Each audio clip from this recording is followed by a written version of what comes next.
Assalamualaikum warahmatullahi wabarakatuh. Perkenalkan, saya Pak Walet Segoro Kidul yang dijuluki Pak Walet ya. Kali ini tepatnya saya di Pondok Pesantren Wali Karomah Gernini. Terima kasih untuk hari ini saya diberikan kesempatan yang berbicara tentang mengenai silsilah atau sejarah lahirnya preman bersolawat. Jadi begini, saudaraku yang kami hormati, saya mempunyai gagasan preman bersolawat awal mula itu perjalanan sangat jauh dari karir kehidupan saya yang penuh dengan hitam, perjalanan penuh dengan dosa, dari tempat karaoke ke karaoke, tempat malam, hingga saya ke jasa penagihan dari terusan maupun perorangan ya. Hingga dalam perjalanan saya itu punya tim, itu adalah tim Walet. Hingga perjalanannya agak lama, pada akhirnya alhamdulillah kegigihan ya dan juga kekompakan yang dipimpin oleh saya nggak terjadi. Saya itu mempunyai PT Induk Walid saya ya. Dari situlah saya banyak pro kontra dengan masyarakat, terutama adalah tetap masyarakat yang notabene yang tidak mampu, karena banyak orang mengambil unit tidak mau ngangsur. Ketika diambil unitnya, mereka tersebut tidak menerima. Jadi pro kontra, tapi saya tetap gigih. Nah, pada suatu saat dalam perjalanan hidup saya itu mempunyai tujuan. Tujuan saya itu tadi ingin mendekatkan diri dengan Tuhan Yang Maha Kuasa lah ya. Yang pada akhirnya saya tuh pengen bersolawat. Dan pada suatu hari di kantor saya itu ada seorang ulama dari Kebumen, ini nyata ya. Mobil ditarik, saya nggak muncul. Itu memang waktu itu kantor sudah saya serahkan dan admin dan juga anak-anak buah saya. Beliau mengatakan, Gus atau Kiai itu kenal saya, bapak saya itu nggak kenal, tapi dia itu mengenal bahwa di kantor saya itu ada pagar yang berlafal sholawat Nabi. Saya itu kaget.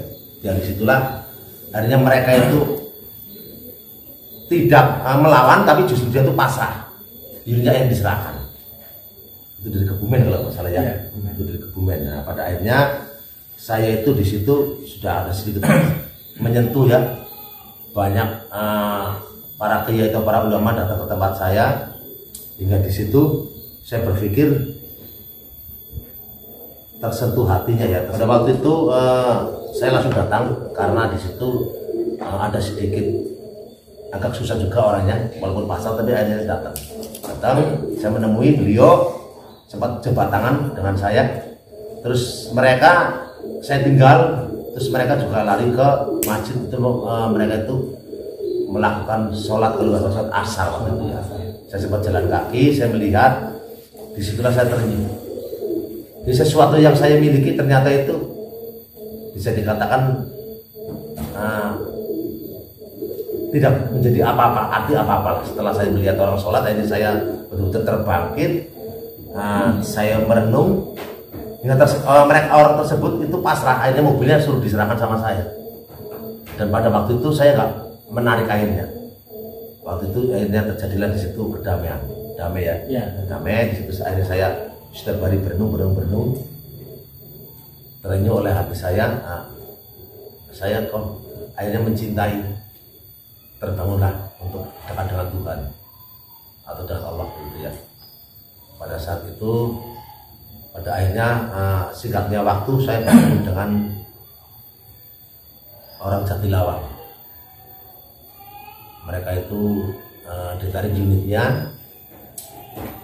Pada akhirnya anak dan orang tersebut itu hingga saya tahan, atau bahasa kasarnya itu diculik. Hingga datang itu namanya Pak Budi. Saya itu tidak kenal. Mereka itu membawa 2 tentara dan juga 2 polisi, jadi semua itu 4. Disitulah dia tuh datang dengan keras, tetap saya lawan. Saya lawan, akhirnya di situ juga damai. Pada akhirnya mereka menawarkan saya makan di bendungan. Terus saya sangat terima kasih. Terus dia langsung kirim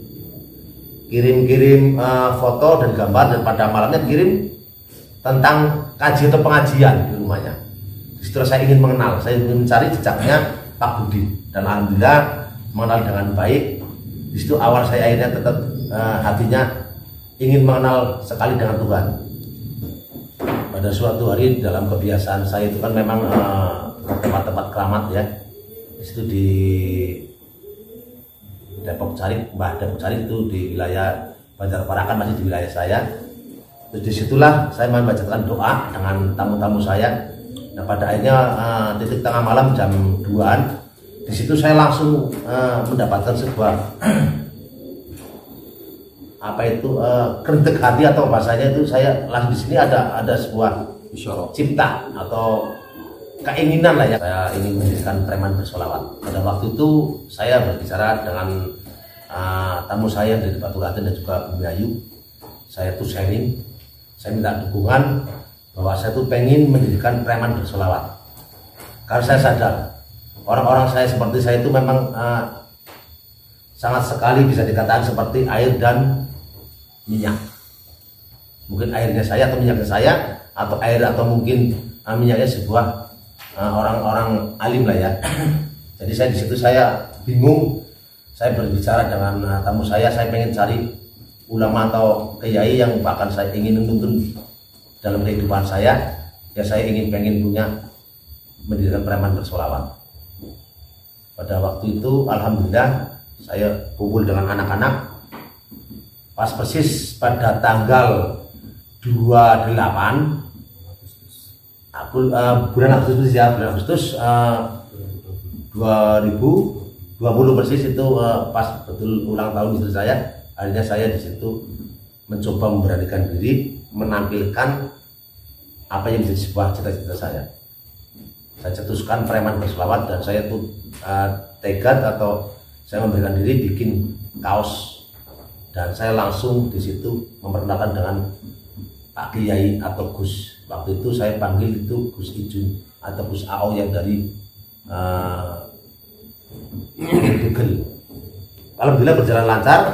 Tamu luar biasa yang awalnya kepolisian polsek setempat itu cuma memberikan 70 orang tamu. Pada waktu itu saya kontak ke Pak Kapolsek. Pak Kapolsek ngapain 70 orang?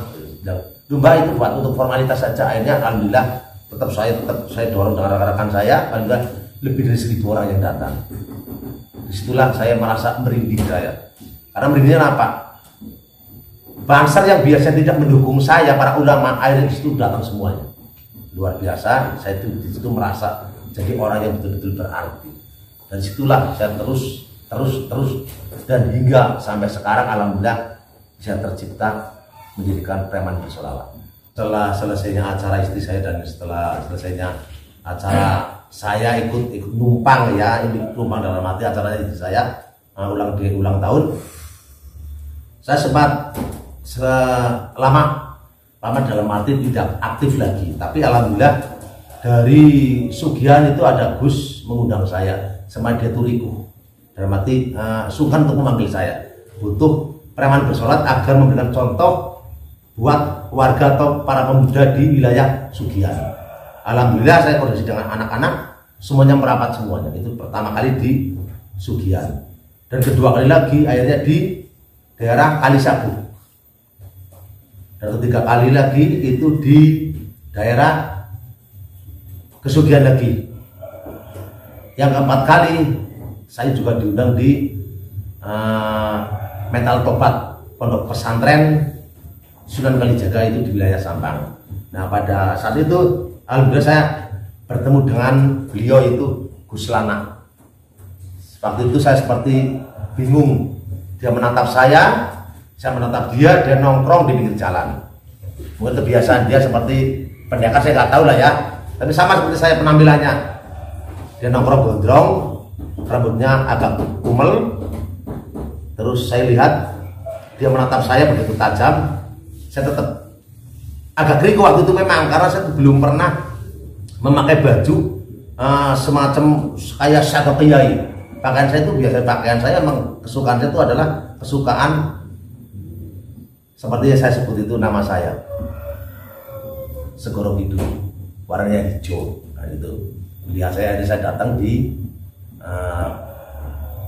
pondok Mental Tobat, disitulah saya saling tanya jawab dengan Bu Selana.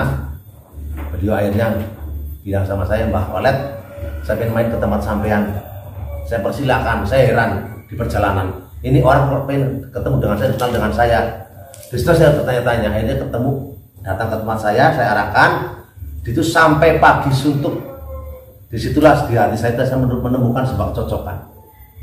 Cocok-cocokan sampai pada akhirnya pada suatu hari dia datang kontak dengan saya, sampai alhamdulillah dia bisa membimbing saya. Saat ini saya salah satu mereka yang mendukung saya, menyepot, membesarkan saya, dan saya tetap harus semangat, itu harus tetap berjuangkan.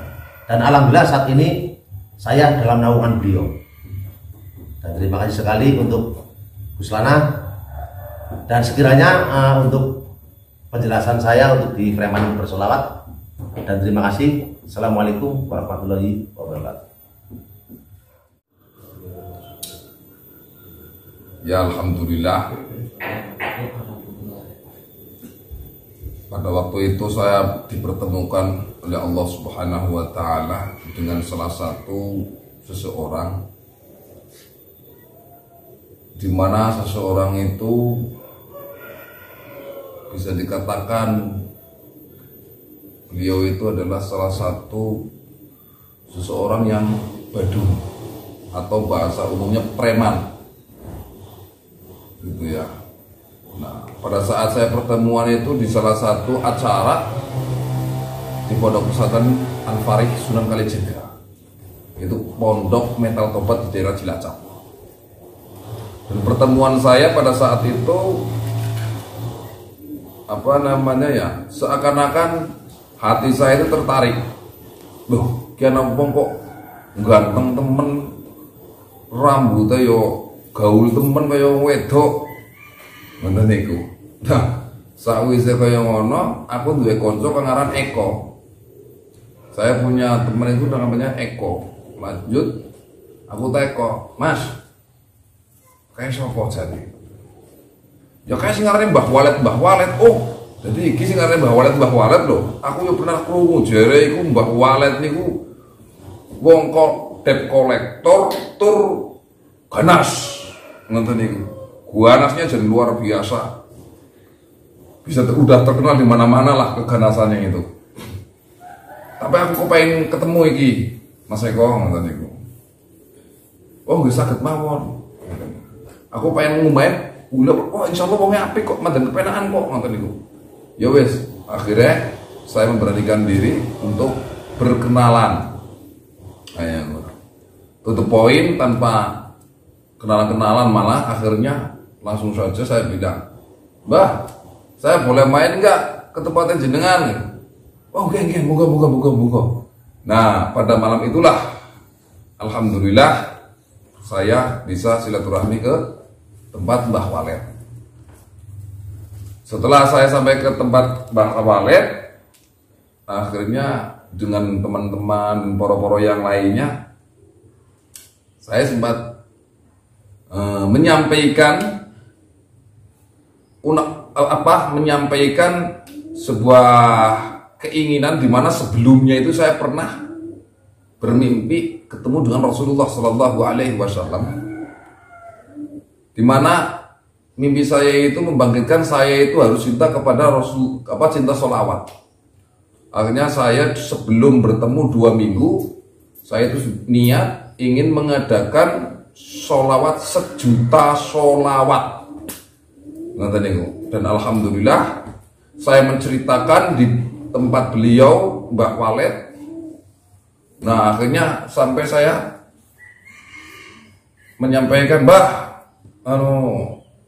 jare jenengan duwe iki preman bersolawat. Wis, ayo kita apa jenengan ngarak-ngarak pondok pesantren Gendine yang pondok kono ngoten niku. Wah, seakan-akan itu wajahnya Mbah Walet itu senengnya minta ampun. Senengnya minta ampun pada waktu itu wajahnya. Nah, setelah itu disambut dengan baik dan bla bla bla bla bla bla.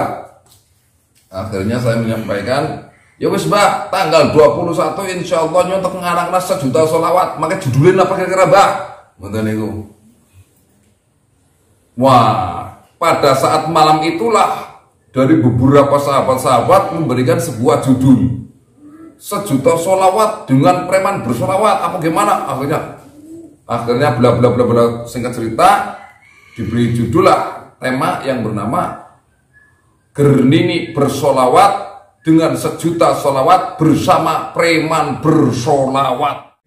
Pada suatu ketika saya pas bekerja itu ditelepon sama istri, Mas, bapak diculik wong. Lah wong apa? Piye to, Ma? Aku lagi kerja. Lah, istri bilang bapak digawa mobil, adik ngetutna. Jadi digawa wae Polsek Rawalu. Ya wis kok nyong tak nganah. Nah, waktu saya bekerja itu bingung, kok bapak diculik di Polsek Rawalu, ada apa? Akhirnya saya telepon lah teman-teman tentara 2, Pak polisi 2, saya datangi Polsek Rawalu. Di Polsek ternyata tidak ada. Nah, Polsek menunjukkan belakangnya ada PT Walet. Saya baru tahu di kantor PT Walet di Rawalu, belakang Polsek Rawalu Kabupaten Banyumas. Saya datang ke situ bersama tentara 2, bersama Pak polisi Polsek itu juga. Masuk ke situ, bapak mertua saya, Bapak Warkun, dan putranya di dalam situ sama kendaraan yang waktu itu teman kantor saya itu sakit, mau nebus rumah sakit nggak bisa. Pinjem uang saya, ditinggali motor itu. Ternyata motor itu tidak dicicil cicilannya. Akhirnya saya tanya, maunya apa? Bapak saya di sini. Malah Mbah Walet itu ketua preman luar biasa. Mentalnya saya akui ketua preman Mbah Walet itu luar biasa. Ketua PT Walet itu. Tentara 2, polisi 2 aja dilawan. Akhirnya saya enggak Pak. Siapa bertanggung jawab siapa? Saya, kata Mbah Walet. Kalau kamu enaknya bagaimana? Mbah Walet ngajak, ya maunya kamu bagaimana? Ya maunya saya, ini bapak saya pulang, motornya bawa pulang, karena uang saya itu dipakai temen, dipinjam temen. Nah, akhirnya karena cerita saya buat nebus rumah sakit, Mbah Walet itu orang baik. Ya sudah, kita paru-paru. Bagaimana?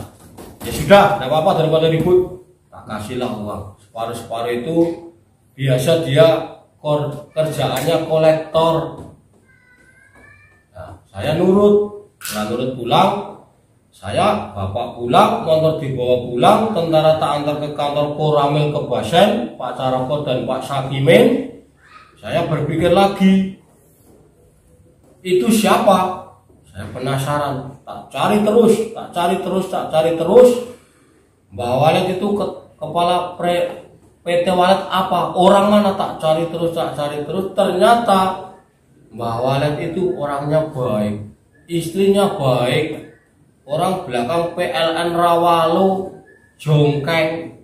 Saya setiap kesana istrinya warung, saya dikasih wedang. Setiap aku ke situ istrinya ikhlas. Allahu Akbar ke masjid. Akhirnya mulai hati saya luluh. Nah, akhirnya saya ketemu Mbah Walet itu sudah orangnya agak baik. Akhirnya bercerita, "We preman, aku wong solawat. Nyong dukun, tukang rukunaken wong. Nyong wong Kudus, maring Banyumas. Wani wong tenan. Karena bapak mertuaku sampai tekan tak dadani." Nah, Mbah Walet itu merasa karena 4 mata di rumahnya ngerangkul ngajak seduluran. aku preman kowe solawat. Ayo padha mendirikan preman bersolawat bareng karo aku. Ya ari kaya kowe dulur lanang teko Nabi Adam tak aku. Ora apa-apa ari maring omahku, rumah wong tuaku. Akhirnya Mbak Walet turun teko ning gone bapak mertua saya Jatilawang, Tunjung Kulon, RT 2 RW 1, Bapak Warkun Salam salaman. Kebetulan di tempat saya saben malam minggu paing enten mujadah rutin. Mbah Walet ikut mujadah semua kelompoknya preman derek bersolawat.